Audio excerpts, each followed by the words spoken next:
السلام علیکم ورحمۃ اللہ وبرکاتہ۔ ویلکم بیک ٹو قرآنی فوائد چینل۔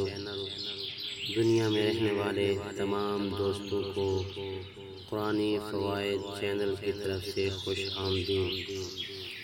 دوستو، آج ہم اللہ تبارک و تعالی کی عطا کردہ توفیق سے وضو کی فضیلت اور برکت کا بیان سنتے ہیں۔ دوستو، وضو کی فضیلت اور برکت کا ذکر کچھ یوں ہے۔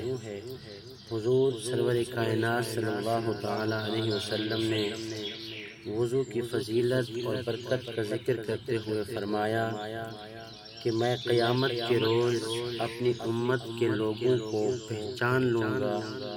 کسی نے کہا، یا رسول اللہ صلی اللہ تعالی علیہ وسلم، کیسے؟ وہاں تو ساری دنیا کے انسان جمع ہوں گے۔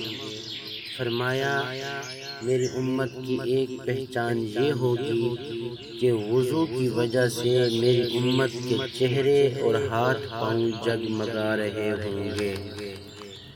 اور ایک موقع پر آپ صلی اللہ تعالی علیہ وسلم نے فرمایا کہ جو میرے بتائے ہوئے طریقے کے مطابق اچھی طرح وضو کرے اور وضو کے بعد کلمہ شہادت اشہد ان لا الہ الا اللہ و اشہد ان محمدا عبدہ و رسولہ، ترجمہ، میں گواہی دیتا ہوں کہ اللہ کے سوا کوئی معبود نہیں، اور میں گواہی دیتا ہوں کہ محمد صلی اللہ تعالی علیہ وسلم اس کے بندے اور اس کے رسول ہیں۔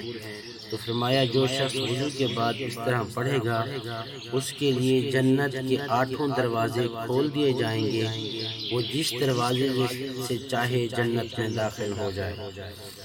اور آپ صلی اللہ تعالی علیہ وسلم نے مزید فرمایا کہ وضو کرنے سے چھوٹے چھوٹے گناہ دھل جاتے ہیں، اور وضو کرنے والا آخرت میں بلند درجات سے نوازا جاتا ہے، اور وضو سے سارے ہی بدن کے گناہ جھڑ جاتے ہیں۔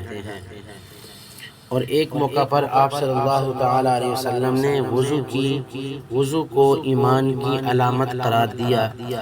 فرمایا، ٹھیک ٹھیک راہ حق پر قائم رہو، اور تم ہرگز راہ حق پر جمنے کا حق ادا نہ کر سکو گے، لہٰذا اپنے قصور اور عاجزی کا احساس رکھو، اور خوب سمجھ لو کہ تمہارے سارے اعمال میں سب سے بہتر عمل نماز ہے، اور وضو کی پوری نگہداشت تو بس مومن ہی کر سکتا ہے۔ دوستو، یہ تھی وضو کی فضیلت اور برکت کا بیان۔